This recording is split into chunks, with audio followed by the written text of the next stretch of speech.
Welcome, travelers, to PA's Nightmare Wednesdays. As always, welcome to my realm of nightmares. Allow me to be your personal assistant in my realm. Come in, take a seat, get comfortable, for when you step into my realm, there's no stepping out.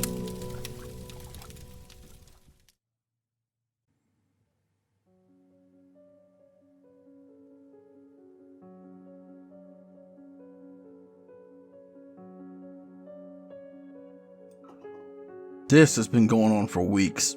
Little things at first. A lamp was on the other side of the room. The spots on my dog seemed slightly off. But now it's increasingly getting worse. Like, when I'm looking into the mirror, my hair is lighter than it used to be. Or my mom's Ford is now a Toyota. And when I asked her if she had gotten a loaner vehicle, and what happened to her van, she said she had this van for years. I figure it must have gotten the makes of the vans mixed up. I've never really been much of a car person, so I let it go and went on with my life as if nothing was wrong. However, last night I had a dream of me sitting with my two best friends at lunch, talking about boys that we thought were cute, and how we can't wait for the school to be over because we wanted to go to the beach. The people in my dream were different from my real friends. For example, Angie's hair is now pink instead of blonde. My friend of 5 years, Jess, I now called Jessica, a name she had always hated. I woke up from my dream and got ready for school. Suffering through a boring morning, I was ready for lunch. Getting to see my friends has always been the highlight of my day. The bell rang to signal the end of 5th period. I got up and left the classroom, practically running to the cafeteria, elated to see my friends. Once they came into view, I noticed Angie's hair right away. Jess was sitting beside her. As I approached, I casually commented, "Hey Ange, nice hair." Angie gave me a very confused glance. "What do you mean? My hair's been like this for years." "Ha ha, Jess, back me up. Just yesterday her hair was blonde, right?" I stared at Jess, hoping for reassurance. Jess glanced at me before rolling her eyes in an exaggerated manner. "No, her hair has been pink for years. Why did you just call me Jess? You know, I like to be called Jessica." They both started laughing at me, like I had suddenly become the punchline to the world's greatest joke. "Come on, you two, joke's over. This isn't funny anymore. I know you had blonde hair just yesterday, Angie. And as for you, Jess, I know for a fact that you hate being called Jessica. You tell me all the time that you hate it when your mom calls you Jessica because it sounds too formal, and you hate formal. For crying out loud, I've never even seen you wear a dress." I was slowly getting frustrated and distressed. Were they just messing with me? My friends looked at me with concern clear on their faces. They stood up, putting their hands on my shoulders.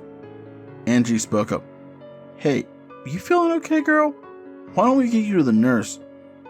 We don't know what's wrong with you.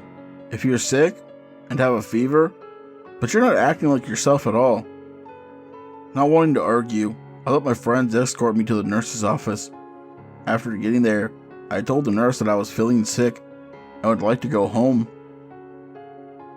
"What seems to be the matter, sweetie?" the nurse asked me while feigning concern. "I just don't feel well. I'm not acting like myself today. I think I may be coming down with something." I really didn't think explaining that my entire world was crashing around me was going to do me any favors in this situation. The nurse checked my temperature. "Oh my, you do seem to have a bit of a fever. Let me call your mom and have her come pick you up." "Thank you. May I go lay down until she gets here?" "Of course, sweetie. The beds are just over there," as she nodded her head towards the cement-hard bed that I was sure was older than I was. I headed over to the bed and laid down. I was thinking of how strange the day turned out to be. Just yesterday, I knew that my friends were different. But just like all the other stuff that had changed, it occurred after I had dreamt it. Am I seeing the future? No, that's not it. That wouldn't make sense. That would not take into account for how Jess and Angie claimed that her hair had been pink for years. So, what is actually going on with me, and why me? I was so lost in thought that I didn't hear my mom come into the office. Where is she at? I could hear my mom rushing in the room. She had never handled me even getting a paper cut well, let alone when I was actually sick. The nurse sighed.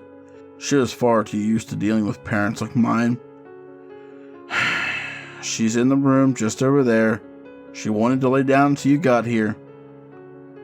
My mom came in and checked on me, and with a concerned expression on her face. What's wrong, Pythia? Are you okay? Pythia, tell me what's wrong. I don't know, Mom. I just started to feel sick. I just started to feel very confused, probably due to the fever. I just want to go home and rest. Okay, Mom? I knew there was no way I could tell my mom what I was actually thinking. Okay, sweetie, let's get you home and in bed. My mom draped my arm over her shoulder and carried me to her car, almost like she was sure I was dying. It didn't seem to matter to her that it was just a fever and that I was practically capable of walking on my own 2 feet. On top of the fact that being carried out of my school in front of my friends like I was a baby was super fucking embarrassing, and I knew I'd never live that shit down. Getting home, I went up to my room and laid down, falling asleep quickly. I was plagued with horrible nightmares. In this nightmare, I was looking down as my 2 best friends were being haunted by a creature with glowing red eyes. It looked like it had no physical body, almost as if it was a manifestation of pure hate, and the only thing visible was its glowing red eyes that shone in the darkness. My friends ran through the house, screaming in terror as they entered the living room. I could see that Angie's parents lay dead on the floor, ripped apart by something. I assumed that entity was responsible for this carnage. Angie stopped to look at her parents for a brief second. Her father was disemboweled, his organs strewn across their once pristine carpet. Her once beautiful mother was mutilated beyond recognition. Her body was shredded, and even more shocking was that her mother seemed to be missing her head. Angie screamed in anguish at the sight of her parents. Her screams deepened with panic as 4 slashes formed in her back and her blood began to flow freely. Jess came rushing over and helped her up off the floor. They staggered together, trying to escape their living nightmare. They kept running, but it was absolutely pointless. The entity caught up with them in a blink of an eye. Had Jess just left Angie there, she may have gotten away. But she could not leave her friend behind to die alone. Now they stood cornered by this monstrosity and had nowhere to run. The creature lunged, ripping and hacking at them, tearing off limbs. The entire time the girls never stopped screaming. I jolted upright, screaming, thankful that it was just a dream. I looked over to the door and I saw a pair of glowing red eyes boring into me. With a thud, I hit the floor, falling out of bed. I realized that the eyes in my doorway were just another bad dream. I ran into my mom's room. I need to go to Angie's. She's in trouble. I just know it. What do you mean? My mom asked groggily. I screamed, Angie is in trouble. I need to save her. Mom got out of bed. Fine. If you think she's in trouble and it will calm you down, we'll go to her house, okay? We got in the car and raced to her house. I ran into her house just to witness the bloodiest thing I'd ever seen in my life. Just like my dream, Angie's parents lay dead on the floor. Body parts littered the entire living room, and a pool of blood sat in the exact spot where Angie had been attacked. I ran into the next room, and I wailed as I saw my 2 best friends mutilated beyond recognition. My mother must have heard my screams because she came running into the house, only to cry out in shock. She pulled me off my 2 dead friends and called the cops. I fought with her, not wanting to be separated from them. Soon I was outside, sobbing on my mom's shoulder as she spoke to the police. I was so upset the police didn't even bother trying to talk to me. I wasn't injured, and my mom told them we had come over because I forgot some school projects. After a few hours of questioning at the scene, Mom took me home to rest after the shock of finding that massacre. What was happening? Everything I dreamed had happened. It's like I'm the reason this is all happening. The world would be better off if I never existed. My friends would still be alive. How much better would the world be if my dreams were actually just dreams? At this moment, an idea came to me. If I caused the change to my friend's appearance, and if I was responsible for my friend's gory death, then why couldn't I just dream that I was never born, or that I died before this all happened? Yes, that would be perfect. Then none of my friends or my family's lives would ever be ruined because of me. A plan took shape in my mind. If I could learn how to lucid dream, or even control my nightmares, then I could go back before I was born and stop all of this from ever happening. So, I looked up how to lucid dream, and what came up was a checklist of things to do before bed and throughout the night. I started off small. I set an alarm from anywhere between 3 to 5 hours after I fell asleep. Started keeping track of my dreams in a journal, and when I would fall back asleep, I would try to do what they call a reality check. Looking into a mirror to see if my reflection was normal, pressing my hands against solid objects to see if they would pass through, trying to read things in my dreams. The most common one I used was pushing my palms together. Slowly, I could tell the difference when I was dreaming and when I was awake. It took me months, and I still did not have a very good handle on it. However, I did manage to not have any dreams where I blinked someone out of existence or killed them.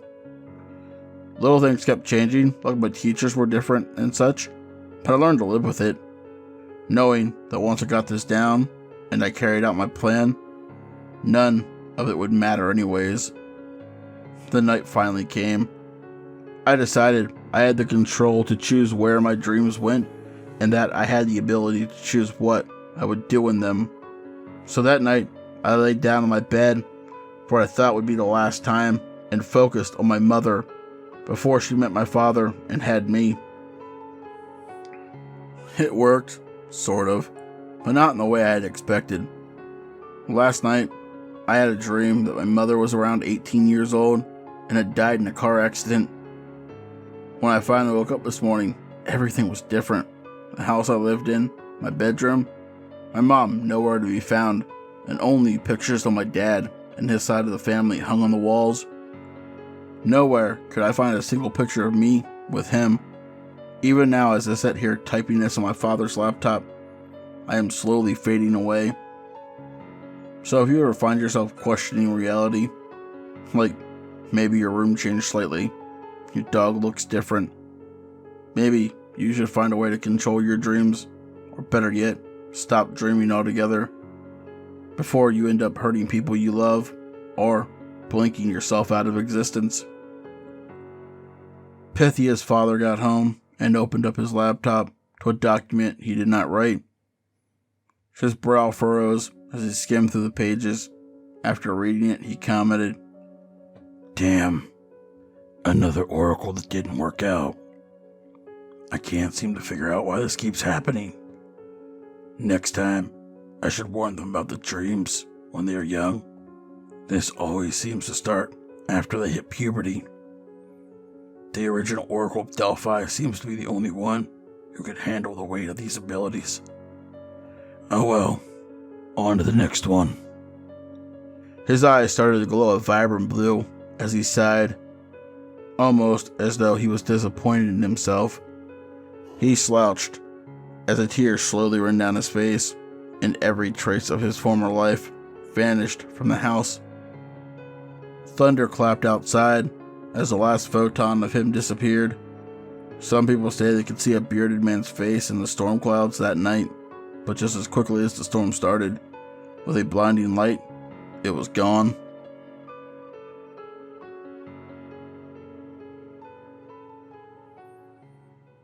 Tonight's story was written by myself.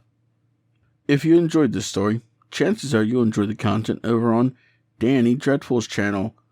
She is a new and upcoming narrator, and she has great content on her channel. Please, the links will be in the description. Do me a favor and check her out. Also, if you'd like to walk around representing my realm and gaining me new travelers, why not consider checking out my merch store? Now, let's move on to this week's word of the week. This week's word is descent. The definition is an action of moving downwards, dropping, or falling and dropping, or the origin or background of a person in terms of family or nationality. Last week's word was formulate. This comment was from 42. I sit here and try to formulate a story for you, but with it screaming from downstairs, it's just getting to me. I guess I'll have to come back another day. Thank you, 42, and to everyone else that has left a comment using the word of the week. Also, as always, I want to say a huge thank you to my lovely Patreons. 242 Reads, Rando Calrissian, Pam, Seraphine, the Midnight Bard, Creepy Clown Girl, Mina, Philia Noctis, and Hair-Raising Narratives. If you would like to join these lovely travelers by the light of my fire, you can do so by becoming a Patreon as well. The support is always appreciated, but never expected. Please do me a huge favor and don't forget to like, comment, share, and subscribe, as it really will help push this video out into the algorithm. But as always, travelers, once you step into my realm, there's no stepping